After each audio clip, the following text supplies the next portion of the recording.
Billionaire CEO watches twins sell toy car to save mom, and ended up saving a family. Billionaire CEO, known for his cold heart and ruthless business empire, never believed in fate until the day he saw them. Two little boys, barely 10, clutching a worn-out toy car in Central Park, begging strangers for help. They weren't asking for food, they weren't asking for pity, they were trying to sell their most prized possession to save their mother's life. What Blake Harrison didn't know was that these boys weren't just fighting for their mother. They were about to save him too. Stay until the end, because what starts with a toy car will lead to a love that changes everything. The car that changed everything. Blake Harrison had everything a man could want. Fortune, power, control. At 42, he was the founder and CEO of Harrison Industries, a name that echoed through every corner office in Boston, every tech summit from New York to Tokyo. His company's sleek glass headquarters overlooked the city like a modern-day fortress, its walls reflecting the ambition of the man who built it from the ground up. He didn't believe in luck, or destiny, or second chances.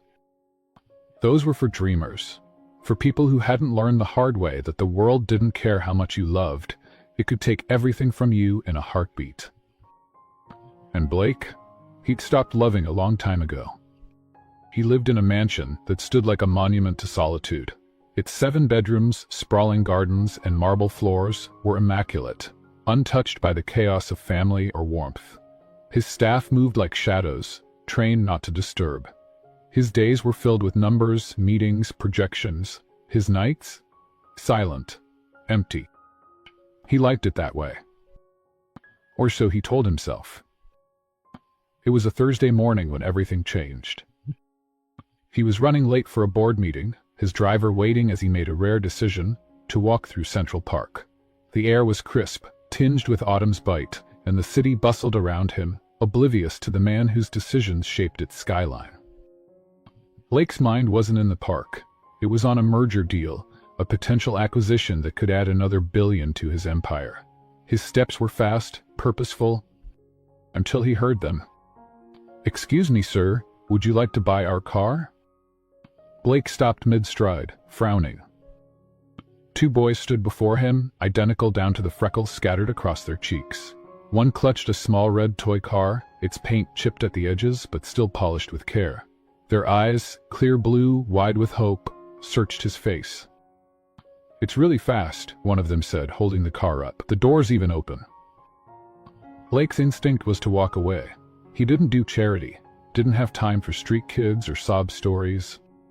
But something in their eyes made him pause. "How much?" he asked, his voice flat. The boys glanced at each other, unsure. "Whatever you can give," the taller one said. "Our mom's sick, we need to buy her medicine." Blake stared at them. Their clothes were clean but worn. They stood straight, proud, not begging, offering, willing to part with the only valuable thing they seemed to own. He reached into his wallet and pulled out a few $100 bills. The boy's eyes widened. "You don't have to," the younger one began, but Blake cut him off, taking the toy gently. "This should cover it." "Thank you, sir," the taller boy breathed, his voice trembling. "Thank you." They turned, clutching the money, and ran, disappearing into the crowd. Blake stood there, the toy car in his hand. He should have walked on. He should have forgotten them. But something inside him wouldn't let go. A memory flickered. Small hands holding a similar car. Laughter. A little voice shouting, "Faster, Daddy, let's race." Blake's chest tightened. He turned to his driver, who stood a few feet away, watching silently. "Follow them," Blake said, surprising even himself. The car moved slowly, weaving through the narrow streets as Blake watched the boys disappear into a crumbling apartment building. The contrast between his sleek black vehicle and the decaying neighborhood was stark. "Wait here." Blake stepped out, toy car still in his hand. 4 flights of stairs later, he found their door. Peeling paint, a broken lock, and behind it, a woman, barely conscious, lying on a thin mattress. Her skin was pale, her breathing labored. The boys knelt beside her, whispering, "We got the money, Mom. We can help you now." Blake stood in the doorway, silent. He could have left, could have called someone, could have returned to his world where emotions were locked away behind boardroom doors. But he didn't. Instead, he stepped inside. And in that moment, Blake Harrison, the man who had everything, realized he had nothing that truly mattered. The woman's name was Catherine Wilson. The boys were Zach and Lucas. And the red toy car, it wasn't just a toy. It was a key. A key that would unlock memories Blake had buried, love he thought he'd lost, and a future he never imagined.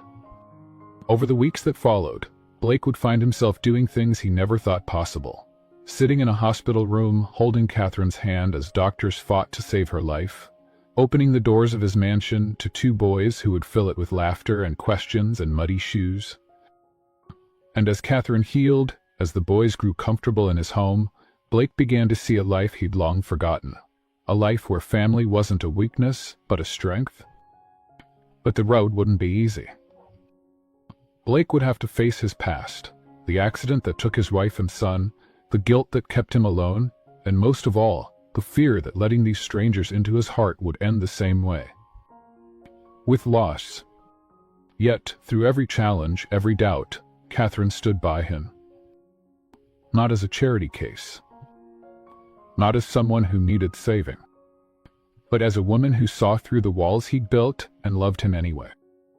This isn't just a story about a millionaire and two boys selling a toy car. It's about the power of second chances. Of love that heals. And how sometimes the smallest things, a toy, a touch, a choice, can change everything. In Section 1. The toy car and the CEO. The sky over Central Park was streaked with morning gold, the kind of light that made even the most hardened city look softer. But Blake Harrison didn't notice. He never did. His thoughts were a whirlwind of boardroom figures, financial reports, and deadlines. The world outside his mind barely registered, not unless it had something to do with his next billion. He walked briskly, custom shoes barely making a sound on the pavement, his tailored suit immaculate, his expression unreadable. Until he heard that voice again. Enter Tobin. "Sir, please would you buy our car?" Blake stopped, irritated more by his own hesitation than by the interruption. He turned, ready to dismiss whoever it was. But what he saw froze him. Two boys. Twins. No older than 10, maybe 11. They stood on the side of the path, holding out a small red toy car like it was made of gold. Their eyes, mirror images of each other, were wide, pleading, but not begging. No, these boys weren't used to handouts. They were trying to earn something. The older twin, just slightly taller, stepped forward. "It's really fast," he said, holding the car out toward Blake, "and it's still in great shape. See, the door's open." Blake's brows furrowed. "Why are you selling it?" The younger boy bit his lip. "Our mom's sick," he said quietly. "We need money to get her medicine." Blake looked at the car again. It was worn at the edges, but clean. Taken care of. Loved. He should have walked away. Instead, he found himself reaching into his wallet. "How much?" he asked. The boys exchanged a look. "Whatever you can give, sir," the older one said. "We just really need to help her." Blake pulled out a few bills. More than enough. He held them out. The boys stared. The younger one hesitated, as if unsure whether to take it. "That's too much, and for a car like this," Blake said, his voice low. Slowly, carefully, the older twin handed over the toy. Blake's fingers brushed the small plastic as he took it. A rush of something warmth, maybe, passed through him.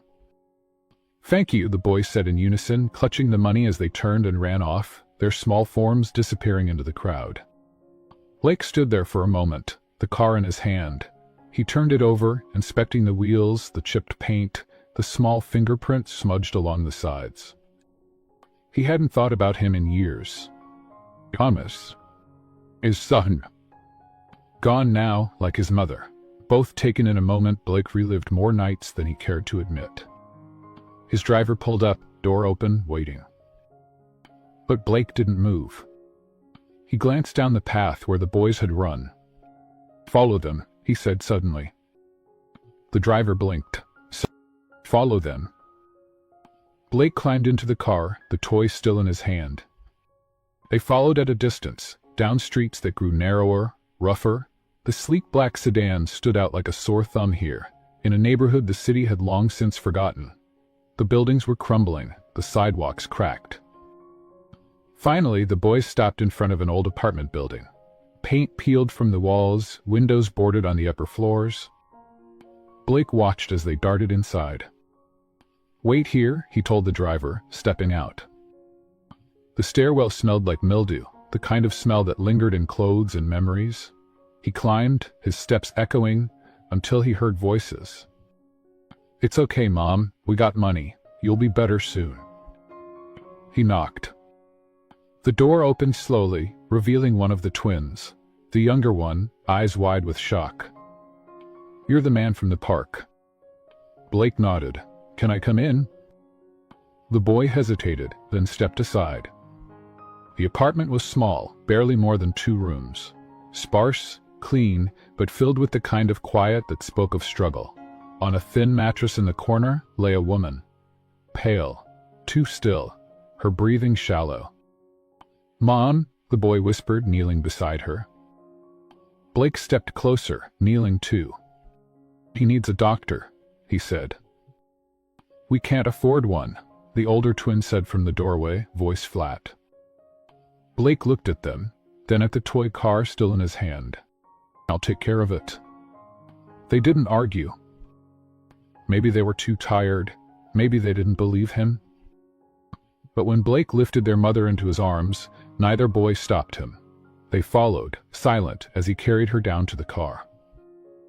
The hospital lights were too bright, the hallways too sterile. Blake stood at the reception desk, his voice sharp, commanding. "She needs immediate attention." The nurse glanced at the woman in his arms, her eyes widening. "We'll take her now?" "Use my insurance," Blake added, pulling out his wallet again. "I'll cover everything." They whisked her away. The boys stood beside Blake, small hands clutching each other, eyes wide with fear and hope. "Will she be okay?" the older one asked. Blake looked down at them. "Yes," he said, and for the first time in a long time, he meant it. But as he watched the doctors disappear behind the emergency doors, something inside him stirred. Something he couldn't quite name. Something that told him his life, his perfect, controlled life, was about to change. Because I see my son in you. Because I can't stand the thought of you being alone. Because something about you won't let me walk away. Instead, he said, "Call it a trade." "A trade?" "You gave me your car," Blake said, holding up the toy. "Now I'm giving you a place to stay." Lucas frowned. "That's not fair." Blake smiled, just a little. "Maybe not, but it's the deal I'm offering." The boys looked at each other, silent words passing between them. Finally, Zach nodded. "Just until Mom's better." Blake stood. Just until then. But as they followed him out of the cafeteria, Blake knew. This wasn't temporary. Not for them. And not for him. Section 2. A deal beyond money.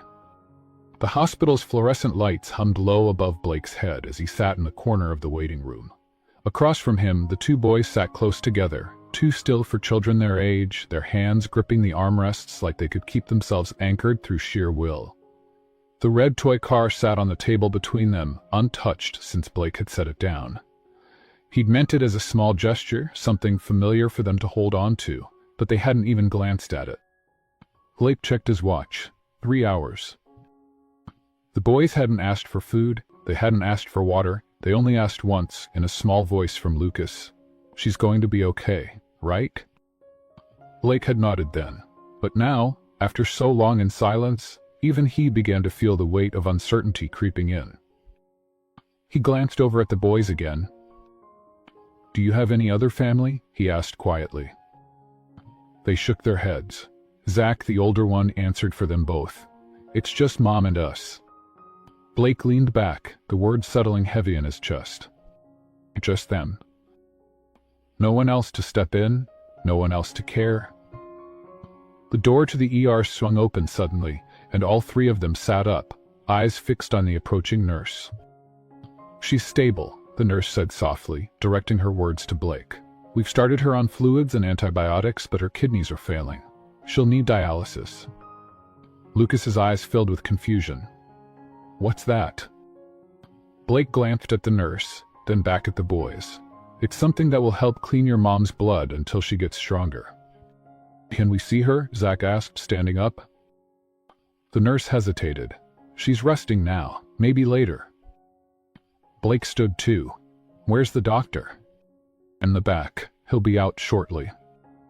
Blake gave a short nod and turned to the boys. "Why don't we get something to eat while we wait?" Zach opened his mouth to protest, but Lucas's stomach growled, loud in the silence. Blake didn't wait for agreement. "Come on." The hospital cafeteria was dim, but quiet. The boys sat with trays in front of them, barely touching their food. Blake had bought them burgers and fries, something he remembered kids liking, though he couldn't remember the last time he'd either. "You need to eat," he said, more gently than usual. Lucas took a small bite. Zach just stared at his tray. Blake wasn't used to this. He could read a market, predict stocks, close deals in seconds, but he didn't know what to say to two boys who'd just watched their mother nearly slip away. "How long has your mom been sick?" he asked finally. Zach looked up, eyes guarded. "She's been tired for a while. Sometimes she couldn't get up. We tried to help, but—" Lucas cut in, his voice small. "She didn't want to go to the hospital, said it cost too much." Blake nodded slowly. He could understand that. For people like them, hospitals weren't places of healing. They were places where debts piled up. "She's going to need treatment. For a while." The boys exchanged glances. "We'll find a way," Zach said, straightening. "We'll get more money. We still have toys to sell." Blake frowned. "That's not your job?" "It's our mom," Lucas whispered. Blake looked at them, then down at his own hands. Clean, manicured, untouched by the kind of struggle these kids faced every day. He had spent his life chasing power, money, control. But for what? So he could walk away now and pretend he didn't care? No, he couldn't. "Listen," he said, leaning forward. "You're coming with me." Both boys froze. "One?" Zach asked, eyes narrowing. "Until your mom is better. You can't stay in that apartment, and she's going to need help." Lucas looked panicked. "But we have to be with her." "You'll visit her every day," Blake promised. "But you need a place to stay, somewhere safe." Zach's shoulders stiffened. "Why would you do that?" Blake paused. "Because I see my son in you. Because I can't stand the thought of you being alone. Because something about you won't let me walk away." Instead, he said, "Call it a trade." "A trade?" "You gave me your car," Blake said, holding up the toy. "Now I'm giving you a place to stay." Lucas frowned. "That's not fair." Blake smiled, just a little. "Maybe not, but it's the deal I'm offering." The boys looked at each other, silent words passing between them. Finally, Zach nodded. "Just until Mom's better." Blake stood. "Just until then." But as they followed him out of the cafeteria, Blake knew. This wasn't temporary. Yeah, not for them. And not for him. Section 3. A house that remembered. The sun was already low in the sky by the time Blake's sleek black sedan pulled up to the iron gates of his estate. The twilight air cast a muted glow over the long driveway, flanked by manicured hedges and tall oaks. As the car slowed to a stop before the grand entrance of the mansion, Zach and Lucas leaned forward in their seats, their wide eyes reflecting the sheer size of the place. "This is your house," Lucas whispered, voice almost lost in awe. Blake glanced at them from the front seat, his hands still on the steering wheel. "It's just a house," he replied simply, though even he knew that wasn't quite true. To the boys, it was something else entirely, a world away from the cramped, crumbling apartment they'd left behind just hours earlier. The door was opened by Mrs. Winters, Blake's housekeeper for over a decade. She stood rigid in the entryway, her usual composed expression faltering for a brief second as she took in the sight of the two small boys stepping hesitantly behind Blake. "Mrs. Winters, this is Zach and Lucas," Blake said, his voice clipped but calm. "They'll be staying here for a while." Mrs. Winters raised an eyebrow, but didn't question him. Instead, she nodded curtly and stepped aside, allowing the boys to step into the marble-floored foyer. Their footsteps echoed as they crossed into the grand hallway. Crystal chandeliers glittered above, casting fragments of light across the polished surfaces, and portraits of long-gone Harrison ancestors watched silently from ornate frames. Lucas tugged on his brother's sleeve. "It's like a castle," he breathed. Blake heard him, but didn't comment. Instead, he led them through the wide halls, past rooms they dared not peek into, until they reached the staircase. "Your room's upstairs," Blake said. "Come on." The boys followed, their sneakers making soft sounds on the carpeted steps. At the end of the hallway, Blake opened a door to a guest suite, larger than their entire apartment. Twin beds stood at either side of the room, already made with crisp, white linens. A large window looked out over the back garden, where the last rays of sunlight touched the edge of a fountain. "This is for us?" Zach asked, stepping inside like he didn't quite believe it.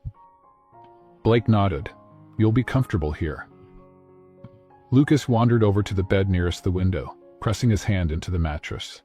"It's so soft." "There's a bathroom through there," Blake added, pointing. "Mrs. Winters will get you anything you need." Zach turned to him, confusion still clouding his face. "What about Mom?"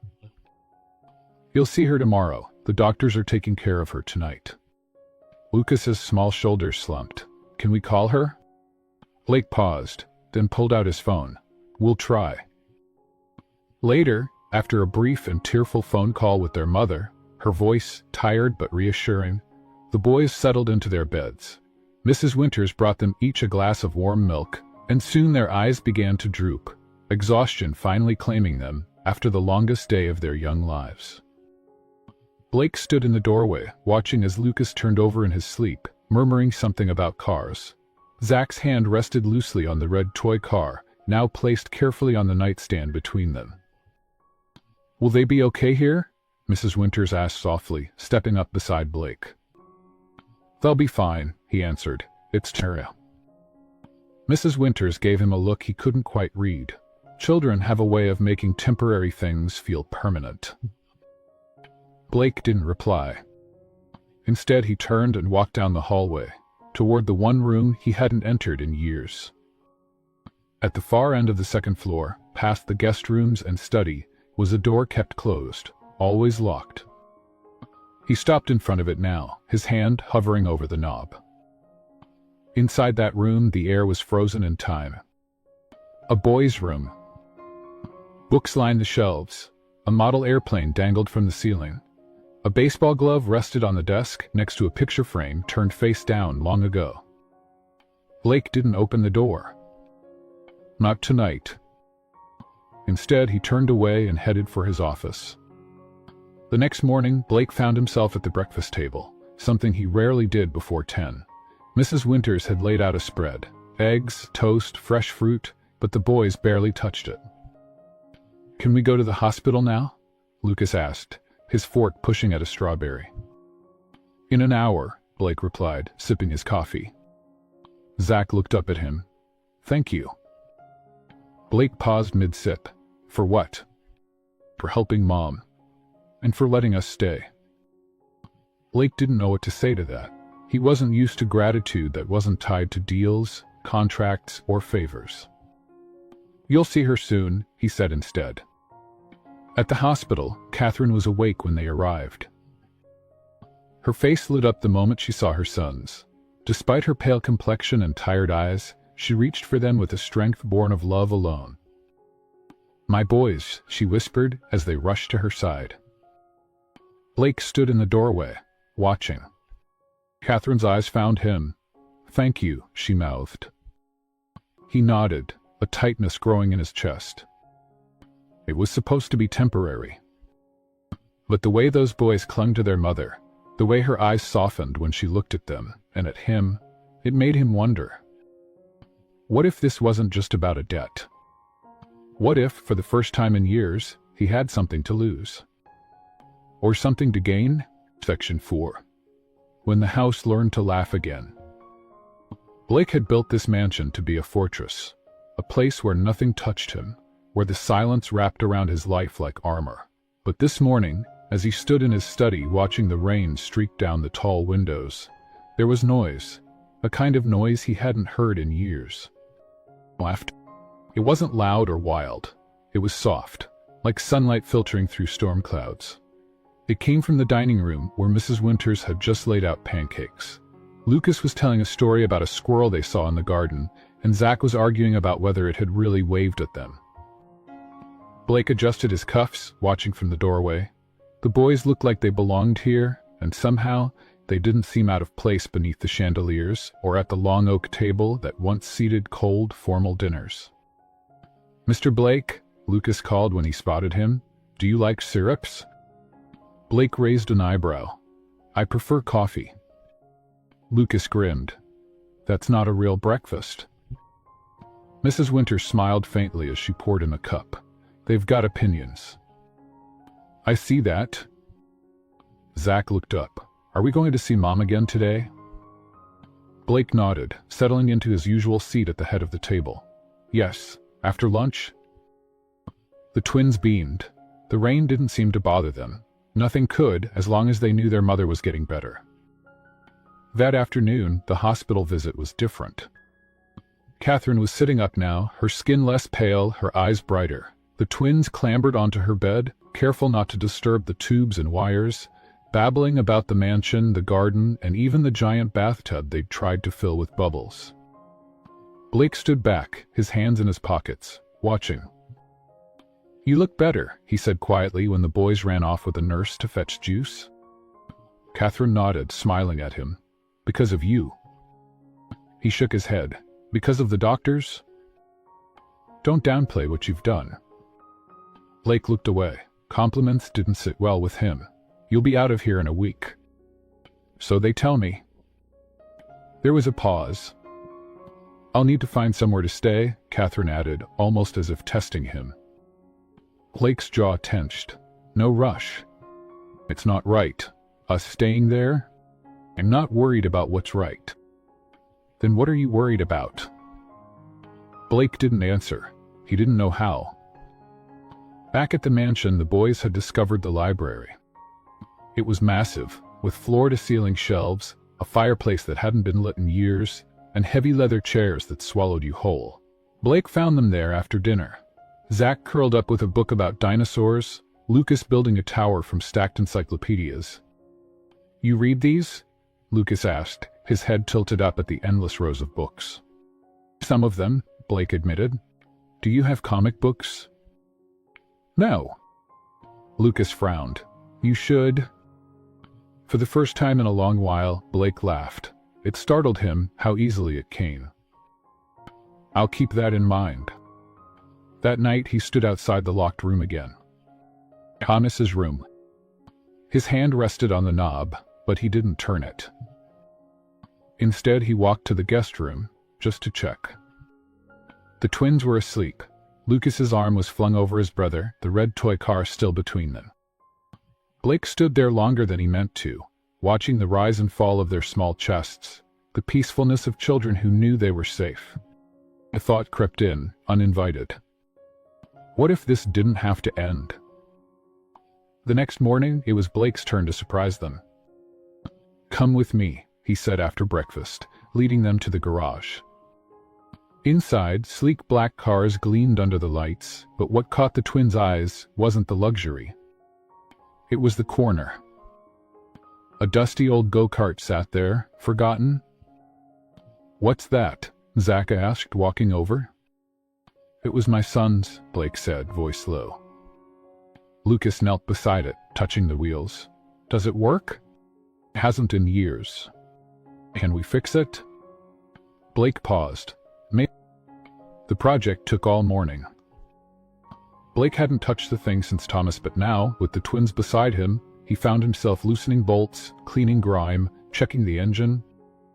You're really good at this, Lucas said. Blake shrugged. I used to help with it. Where'd you stop? Blake hesitated. I didn't have anyone to race it with. Zach looked up, eyes shining. You do now? By evening, the go-kart sputtered to life. It was rough, shaky, but it moved. The boys cheered, Blake standing beside them with grease-streaked hands and something strange swelling in his chest. Pride. Not the kind that came from boardroom victories or financial conquests. A quieter kind. Later, Catherine called. Her voice was stronger. The boys told me, she said, a smile in her tone. You fixed it. They did most of the work. You know, she said gently, you're good with them. I don't know what I'm doing. They don't need perfect. Blake sat in silence, listening to her breathe. They just need someone who stays. That night, the house was different. It didn't echo the same way. The halls weren't empty, and for the first time, Blake didn't mind the noise, and the laughter, and the life. He lay in bed, staring at the ceiling, the image of the twins sleeping peacefully in the next room etched into his mind. It wasn't supposed to be like this. But maybe, just maybe, it was exactly what he needed. In Section 5, the stranger at the door. The sun had barely risen when Blake stirred from a restless sleep. The mansion, now filled with the light hum of life, felt oddly still in the early morning. The twins were still asleep, their laughter not yet bouncing off the walls. But something unsettled him today, a heaviness in the air he couldn't quite name. Blake stepped out onto the terrace, coffee in hand, watching the dawn spread across the horizon. The garden below, once manicured and pristine, now showed traces of adventure. Footprints in the dew, a ball left by the hedges, and the small turtle habitat they'd built together. He should have felt content. Instead, his thoughts returned to Catherine's voice from the night before. They just need someone who stays. Did he really know how to stay? Later that morning, the boys begged for another go-kart race. Blake agreed, surprising even himself. As they tinkered in the garage, Catherine called. She sounded brighter, her voice carrying more strength. I'll be home tomorrow, she said, the relief in her tone unmistakable. Everything's ready, Blake replied, glancing around the guest room. The boys will be thrilled. The silence on the other end was... The question lingered. I'll be glad you're here, he answered honestly. But by noon, the day shifted. Blake was in his study when Mrs. Winters knocked, her face unusually tight. There's someone at the door, sir, a woman, says she's here about Catherine.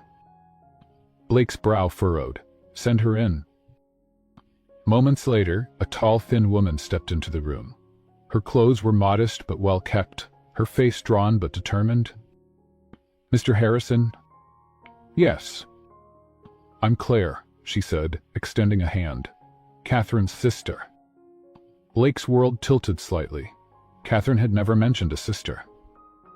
She doesn't talk about me, Claire continued, reading his silence, but I heard, through a friend, about her condition, about what you've done. Blake gestured for her to sit, his mind racing. She's coming home tomorrow. I know, Claire nodded. That's why I'm here. In the drawing room, Claire spoke quietly, her hands wrapped around a cup of untouched tea. Catherine and our lives went different ways. After our parents died, she stayed in Boston, I left. We haven't spoken in years. Why now? Blake asked, his voice measured. Because I want to help. She doesn't have to do this alone. She isn't, Blake said, sharper than he intended. Claire looked at him, something unreadable in her eyes. I can see that, but family, it's complicated. Blake stood, pacing the room. What are you asking? Let me see her. Let me see the boys. Just let me try. That evening, Blake sat with the twins, debating whether to tell them. She has a sister? Lucas asked, wide-eyed. Yes. When did she tell us? Blake sighed. Sometimes grown-ups keep things inside, even from the people they love. The boys exchanged glances. Will she stay? I don't know. The next day, when Catherine arrived home, she was radiant, if still a little pale. The boys nearly tackled her at the door, their voices a jumble of excitement and relief. Blake stood back, watching them, his heart full and heavy all at once. Blake, she said softly, her eyes meeting his. Thank you. There's something you need to know, he replied gently. When Claire stepped into the hallway, Catherine froze. The boys looked between them, confused. What's she doing here? Claire stepped forward, tentative. Catherine, I'm not here to cause trouble. I wanted to see you, to see them. Catherine's face hardened. After all this time? I know, and I'm sorry. Blake placed a hand on Catherine's arm. You don't have to decide anything now. But Catherine shook her head, eyes fierce. I need a moment, alone. She stepped into the garden, the door clicking softly behind her. Blake found her there later, sitting on the bench beneath the cherry tree. She left when I needed her most, Catherine said, her voice low. I don't know if I can let her back in. You don't have to. It's just family. So are we. She turned, eyes searching his. What would you do? Blake hesitated. I know what it's like to lose people, but I also know what it's like to build something new, with people who stay. Catherine looked down at her hands. I'm tired of shutting people out. When she walked back inside, the boys were with Claire, showing her the turtle. Catherine stood in the doorway, watching them. Maybe we can start small, she said quietly. Claire turned, tears in her eyes. I'd like that. Blake watched, a sense of something unspoken passing between them. Forgiveness, or the beginning of it. That night, the house wasn't just filled with laughter. It was filled with hope. Session 6. The man she once knew. A warm breeze swept through the garden the following morning, carrying the scent of blooming roses. Catherine stood by the window, her eyes tracing the path the twins had just run down moments ago, their laughter fading into the distance as they explored. Blake watched her from across the room, sensing something still lingering in her heart after yesterday's reunion with Claire. If she wants to stay in Boston, Catherine said softly, her fingers absently touching the window pane. Blake set his coffee down, walking over to her. You want her to... I don't know yet. She glanced at him, a small smile tugging at her lips. She's trying though, and for the boys' sake, I think I need to try too. Blake nodded, slipping his arm around her waist, pulling her gently to his side. You don't have to rush this. We've got time. For a moment, the quiet wrapped around them like a familiar blanket. But then Catherine pulled back slightly, her expression thoughtful. There's something I haven't told you. Blake tensed, his eyes narrowing slightly, not with suspicion but concern. What is it? She hesitated. Before you met the boys, there was someone I thought I could trust, someone who promised to help. Blake's jaw clenched. What did he do? Nothing, at least not in the way you're thinking, she said quickly. He was kind at first. He helped us when we had nothing. He was there when the boys were sick, when I thought I couldn't make rent. I believed he cared. Blake's chest tightened. And? Catherine's voice dropped. When I couldn't give him what he wanted, when I said no, he left, took the last bit of money I'd saved and disappeared. Blake stepped back, his hands curling into fists. You should have told me. I didn't want you to see me as weak, or as someone who couldn't protect her kids. Catherine, he said firmly, you're the strongest person I know, but you're not alone anymore. You never have to be again. That afternoon, Blake arranged for a family outing, a day at the lake. The twins cheered when they saw the rowboat racing ahead to claim the best seats. Catherine smiled, her spirits visibly lighter as they settled into the simple joy of being together. Blake rowed them gently across the water, the sun casting golden ripples around them. "Do you ever think about the past?" Catherine asked suddenly, her voice barely above the splash of the oars. "The time," Blake admitted, his gaze fixed on the horizon. "But I'm learning not to let it drown me." Catherine reached over, brushing her fingers against his. They floated in silence, the boys tossing pebbles into the water from the bow of the boat, their laughter like music. But peace, as they both knew, was never permanent. That evening, as the family returned home, Blake noticed a car parked just down the street. A man leaned against it, arms crossed, watching the house. "Stay with the boys," Blake said to Catherine, his tone shifting. She followed his gaze and froze. Her hand flew to her mouth. "No, it can't be." Blake's eyes hardened. "Is that him?" Catherine nodded, her face pale. Blake walked down the driveway, his stride purposeful. The man straightened, a smug smile playing at his lips. "Mr. Harrison," the man greeted, his voice oily, "I've heard a lot about you." Blake didn't return the pleasantry. "You've got 30 seconds to explain why you're here." "I just wanted to see how Catherine's doing. After all, we've got unfinished business." Blake stepped closer, his voice cold. "There's no business between you and her. Or me." The man shrugged. "She owes me?" Blake's fist clenched, but he held his ground. "She owes you nothing. Leave, now." The man chuckled. "We'll see about that." As he got into his car and drove off, Blake turned to find Catherine standing at the door, tears in her eyes. "I'm sorry," she whispered. "I thought he was gone." Blake took her in his arms. "He won't come near you again, I promise."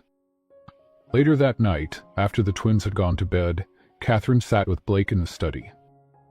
"He won't give up," she said softly. "He always knew how to find me."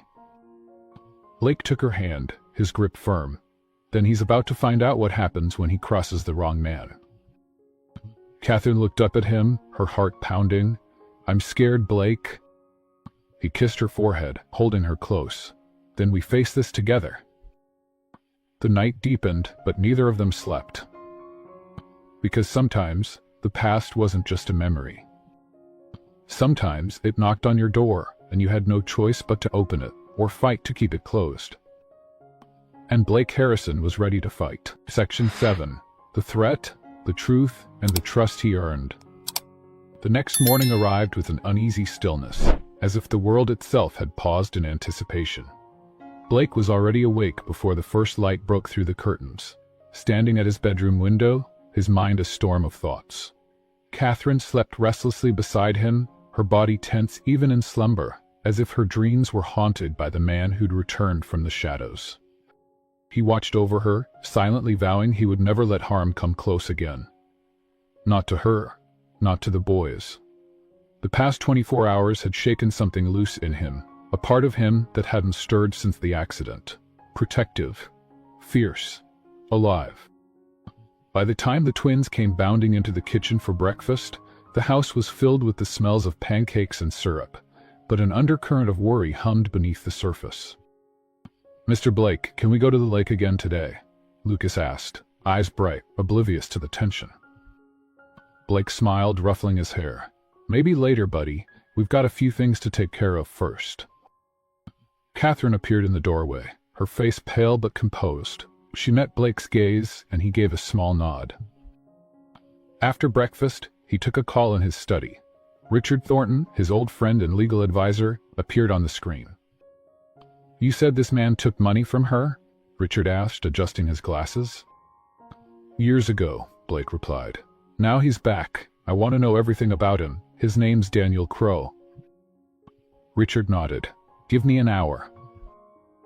As the call ended, Blake sat back, the weight of responsibility pressing heavily on him. He wasn't just fighting for Catherine, he was fighting for the life they were building together, for the boys who trusted him, for the chance to finally be whole again. Catherine stepped into the study, her hands clasped nervously. "What did he say?" "Richard's looking into him. If there's anything to be found, he'll find it." Catherine hesitated, then crossed to the window, looking out at the garden. I hate that he still has this power over me. Blake rose, walking over to her, placing his hands gently on her shoulders. He doesn't. Not anymore. She turned, her eyes searching his. Blake, if this becomes too much, I understand. You didn't sign up for this. His jaw tightened. No, I didn't sign up for this, but I'm not walking away. Later that day, Blake's phone buzzed. Richard. I've got something, Richard said, his voice sharp. Your instincts were right. Crow's got a record. Fraud, theft, coercion, nothing stuck. He's slippery. But get this, he's under investigation in another state for extortion. Blake's blood ran cold. Can we use it? Not yet, but I've got a contact in law enforcement who might help. Blake hung up, his mind racing. He knew one thing. Daniel Crow wasn't just a threat to Catherine. He was a predator, and predators didn't stop until they were stopped. That evening, Blake sat with Catherine in the library, the fire casting flickering light across the room. I know what he is now, Blake said, his voice low. We can bring him down. Catherine looked at him, hope mingling with fear. And if he doesn't back off? Blake took her hand. Then we don't back down. Suddenly a knock at the door. Blake tensed, rising swiftly. Catherine followed, her heart pounding. It wasn't Daniel. It was Richard. I thought I'd deliver this in person, Richard said, in Section 8. The letter, the lies, and the lines they would not cross. The morning after the confrontation brought no peace. Blake stood in his office, staring out at the grounds that had become so much more than just manicured beauty. They were the borders of his new life, the life he wasn't willing to lose. Across the room, Catherine carefully unfolded a worn piece of paper she had kept hidden for years. Her hands trembled, not from weakness, but from the weight of what it meant.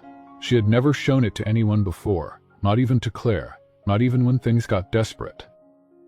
Now it was time. Blake turned when he heard her sigh, and his eyes locked on the yellowed edges of the letter in her hand. What's that? He asked, his voice cautious. She swallowed. It's from him. From before everything fell apart. Blake moved to her side, gently taking the letter as she handed it over. His eyes scanned the words, his brow darkening as he read. Catherine, I meant what I said. I can help you, but only if you're willing to give me something real in return. I'm not a charity. You know I've always wanted more, and if you're not ready, maybe someone else will be. Think about it. Blake's jaw tightened as he finished. This is masculine. I never responded, Catherine whispered. But after I said no, he took everything, the little we had, and left. Blake folded the letter, carefully, his hands shaking slightly with restrained fury.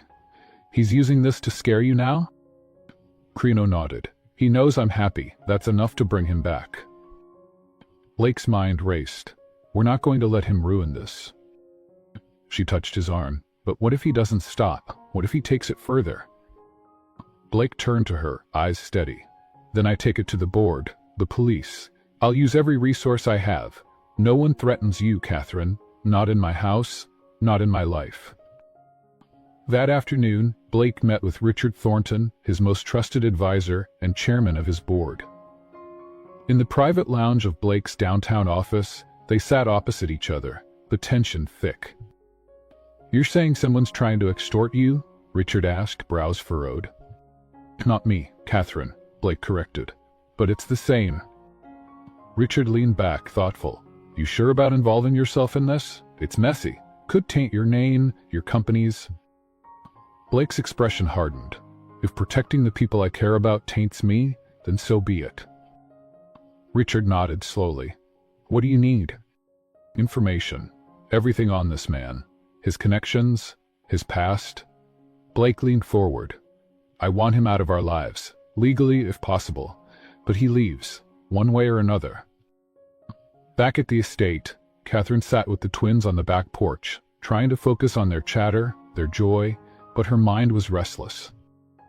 Lucas noticed first. Mom, are you okay? And she forced a smile. Just thinking, sweetheart. About that man? Zach asked quietly, his young face serious. Catherine's breath caught. You heard. We heard you and Mr. Blake talking last night, Lucas admitted. We don't want him to hurt you. He won't, she said firmly, pulling them close. Blake's taking care of it. But what about you? Zach asked. What are you going to do? Catherine paused, realizing her sons needed more than just reassurances. They needed her strength. I'm going to fight, she said softly. For us. For this home. That evening, as the sun dipped low, Blake returned. He walked in with a determined look, a folder in hand.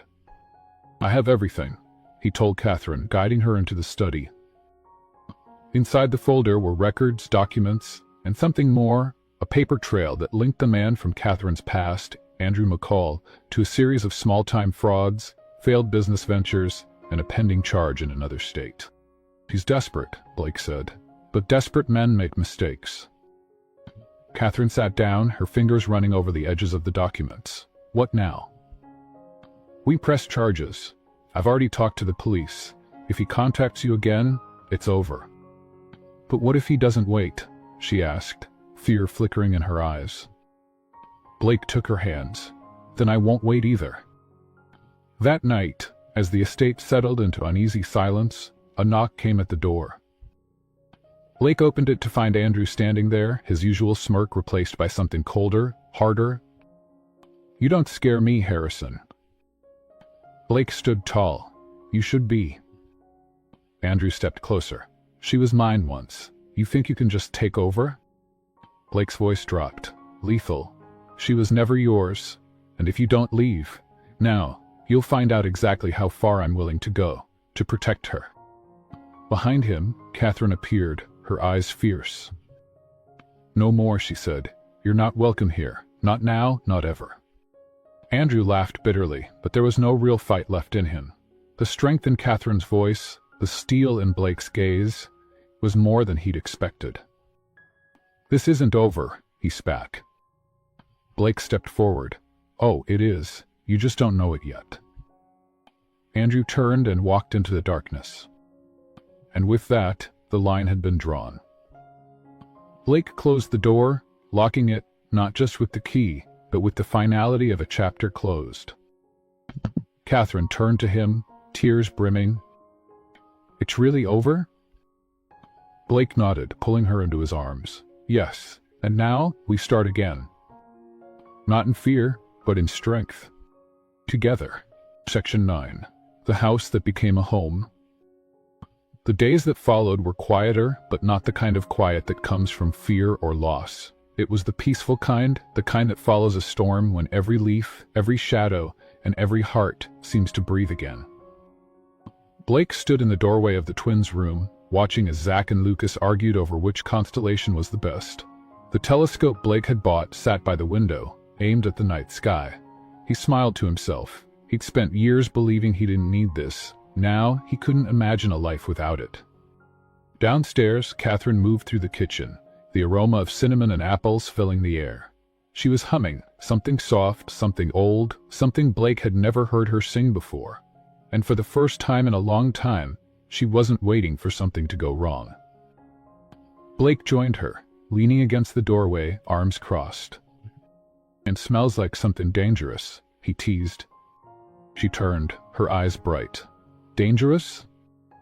"Yeah, something that could make a man forget about quarterly earnings and board meetings." She laughed, wiping her hands on a towel. "Good. Maybe you'll finally take a real day off." He stepped closer, brushing a strand of hair behind her ear. "Maybe I already have."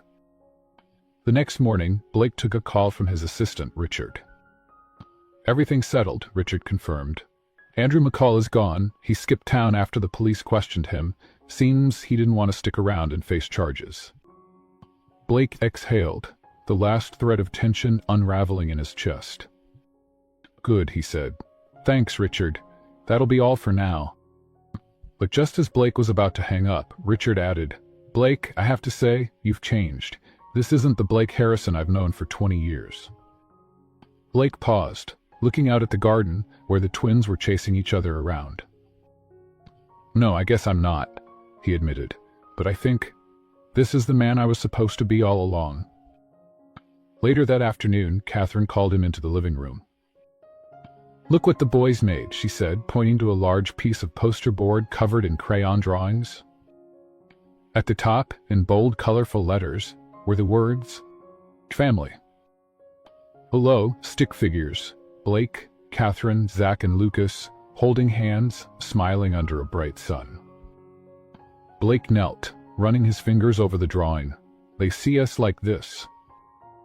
Catherine nodded, her voice thick with emotion. "They don't question it. To them, you're already theirs." Blake swallowed hard. "And you?" She knelt beside him. "I've been yours from the moment you didn't walk away." That night, as the stars blanketed the sky, Blake took the twins outside. They lay on the grass, bundled in blankets, pointing up at constellations. "That one's Orion," Blake explained. "And over there, the Big Dipper." Lucas grinned. "When we grow up, can we still come here and watch the stars with you?" Blake smiled. "You can come here whenever you want. This is your home." Zach turned to him, eyes serious. "Even when Mom gets better and we don't have to stay anymore?" Blake sat up, pulling them both close. "You never have to stay. You get to, if you want to." The boys looked at each other, then at him. "We want to," they said in unison. Meanwhile, inside the house, Catherine stood in front of the room that had remained locked for so long. Thomas's room. She reached for the handle, then paused. She could feel Blake behind her before she even turned. "You sure?" he asked gently. She nodded. "I want to see." He opened the door, the soft creak of the hinges sounding like a sigh. Together, they stepped inside. The room was still preserved in memory, yet somehow different now. It wasn't a place of mourning anymore. It was a place of remembrance, of love. Catherine walked to the shelf, her fingers brushing over a line of toy cars. "He would have liked them," Blake said. "Zach and Lucas?" She turned to him, her eyes shining. "He would have loved them." They stood in silence, honoring the past but no longer trapped by it.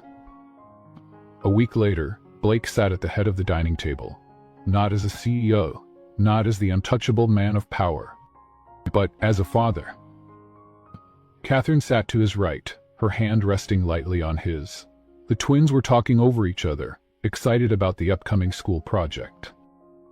Blake raised his glass, not with champagne, not in celebration of a business deal, but with something much more real.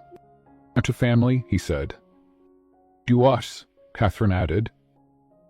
And as they clinked their glasses, the house that had once echoed with emptiness now pulsed with life, love, and laughter. The house had become a home. And they were no longer just survivors. They were something more.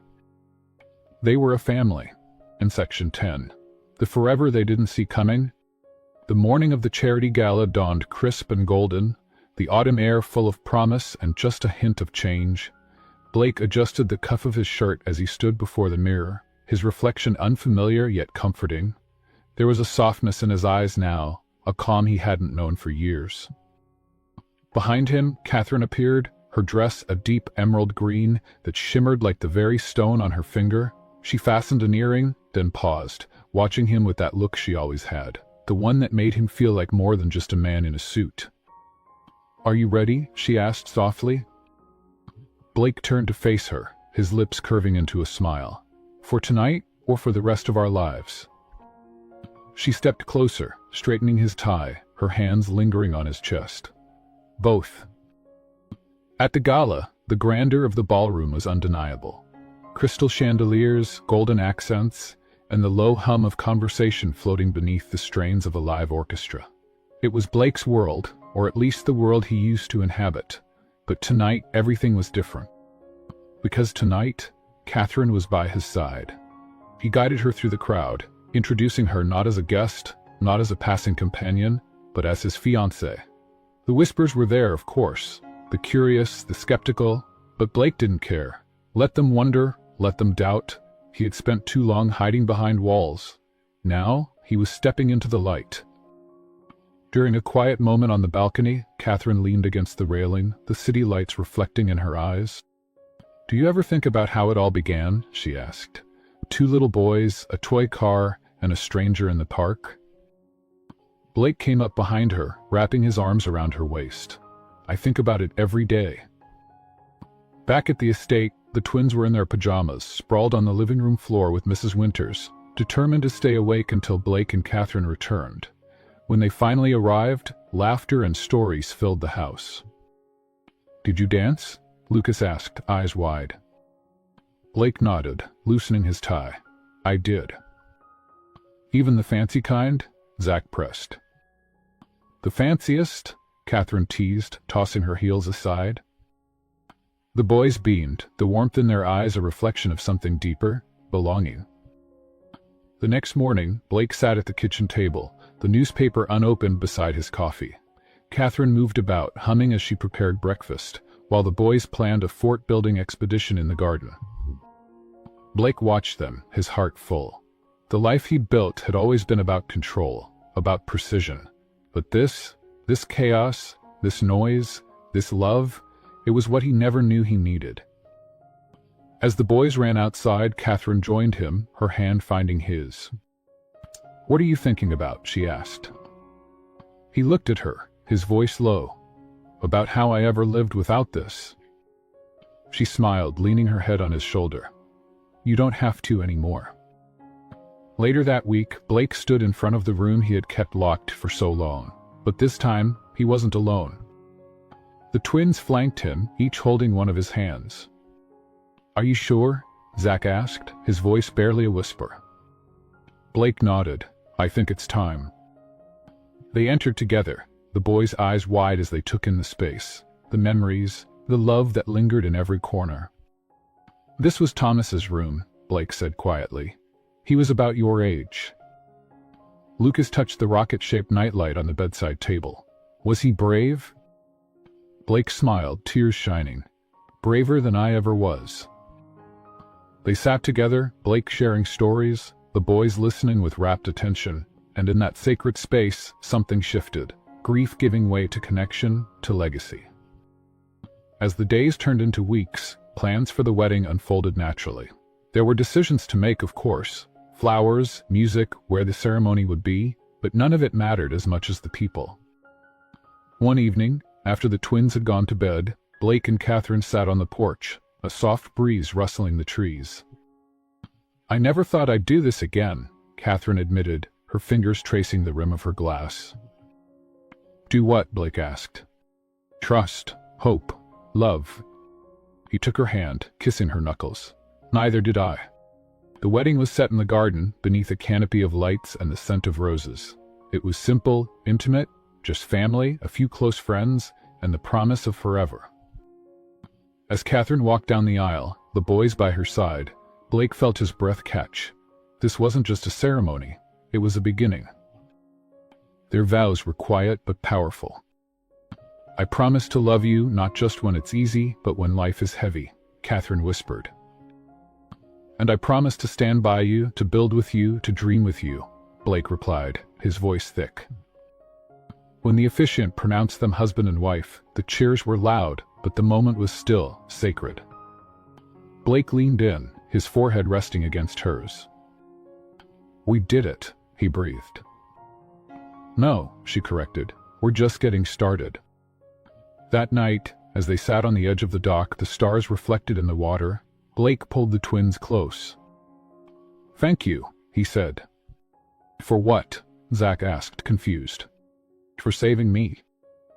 Lucas looked up, smiling. "We just wanted to save Mom." Blake laughed, pulling them tighter. "You saved all of us." Catherine joined them, and together they sat in silence, the kind that didn't need filling. The kind that meant everything. They were a family. Then this was home, the car that carried them home. The morning after the wedding, the house felt different, not just fuller, but whole. Sunlight spilled through the tall windows of the breakfast nook, dancing across the kitchen table where 4 mugs sat instead of 2, and mismatched cereal bowls cluttered the wooden surface like proof that love lived here. Blake Harrison, once the untouchable CEO, the man whose name echoed through boardrooms and Forbes lists, stood at the stove flipping pancakes. Not because he had to, but because Zach had whispered in his ear the night before. "Mom says your pancakes are better than the chef's." And Blake, for once, didn't mind earning a title with syrup and flour instead of stock options. Catherine breezed into the room, barefoot and radiant, with a sleepy smile and tousled hair that made her look like every bit of the dream he had once buried. She wrapped her arms around his waist from behind. "Good morning, Mr. Harrison." "Correction," he said, flipping a golden flapjack. "Mr. Wilson Harrison, now." She laughed against his back, and it was the kind of sound that made every wrong turn in his past feel worth it. Later that afternoon, the four of them stood in the garage, organizing what Blake jokingly called Operation Chaos Control. Toys had begun multiplying like rabbits in spring, and the twins had taken over 2 entire closets with art supplies and science kits. "Hey," Zach called, opening a low drawer. "Look what I found." He held up the toy car, the very one they had once sold for their mother's medicine. Its paint was chipped now, the edges worn, but it gleamed all the same. Lucas's eyes lit up. "You still kept it?" Blake stepped forward, kneeling beside them. "I never stopped," he said, voice soft. He reached into his back pocket and pulled out a small wooden box. Inside, nestled in velvet, was a new toy car, an exact replica of the old one, this time engraved beneath the hood, "The day everything changed." "I thought maybe," Blake said, "this one could go on the mantle, a reminder." Catherine knelt beside him. "That love, like this little car, can travel farther than we ever imagined." The boys nodded solemnly. Zach whispered, "It was never just a toy, was it?" "No," Blake said, "it was a beginning." The seasons passed gently. Fall gave way to winter. The fireplace became their evening gathering spot. Blankets wrapped around shoulders, cocoa in hand, books passed between parents and sons. Blake and Catherine learned the secret joys of domestic love. Grocery store runs that turned into mini adventures, burnt cookies that turned into flower fights, and movie nights that always ended with someone falling asleep on the couch. But there were challenges too. There were nights Catherine woke with phantom fear, wondering if stability could slip through her fingers again. There were days Blake still froze in Thomas's old room, grief nipping at his heels like cold wind beneath a door. But now they had each other. They had arms to hold, voices to remind, and tiny footprints running through the hallway, like proof that life had returned. One evening, as they sat curled on the porch swing, Catherine turned to him. "Do you regret any of it?" Blake shook his head. "Not a single moment." She smiled, leaning into him. "I almost didn't open the door that day," she whispered. "When you knocked." He kissed the top of her head, "and I almost didn't stop in the park." A beat passed. "And funny," she said, "how something as small as a toy car changed everything." Months later, Blake stood in a school auditorium, watching Zach and Lucas perform in the spring play. Catherine squeezed his hand as Lucas stepped forward to deliver his lines, dressed as a starship captain. "My crew," Lucas declared with theatrical flair, "isn't just the people I fly with, it's the people I'd go anywhere for." Blake's throat tightened. The auditorium faded for a moment, and all he could see were the 2 small boys in Central Park, holding out a red toy car and all the hope their hearts could carry. This wasn't just a story about a millionaire. It was about second chances. About 2 boys who believed in love enough to trade their most valuable possession, and a man who thought he buried his heart for good, until he found it beating in the laughter of a family he never saw coming. We all carry grief. We all have a locked room in our hearts, but sometimes it only takes one knock, one act of courage, one choice to love again. And love. Love is always worth answering the door for. What would you have done if you were Blake, or Catherine, or the twins? Tell us in the comments, and if this story moved you, share it, because maybe someone else is waiting for their second chance too. Thank you for watching today's CEO Love Stories. Every love story is a journey, one filled with passion, ambition, sacrifice, and unforgettable moments. Here at CEO Love Stories, We bring you the most compelling tales where power, success, and love collide. If you enjoyed this story, don't forget, like to support more incredible content. Comment your thoughts. Can love overcome power and ambition? Subscribe and turn on notifications, so you never miss our next breathtaking romance. CEO Love Stories, where love and power collide. Because love isn't just a feeling, it's a choice. See you in the next story.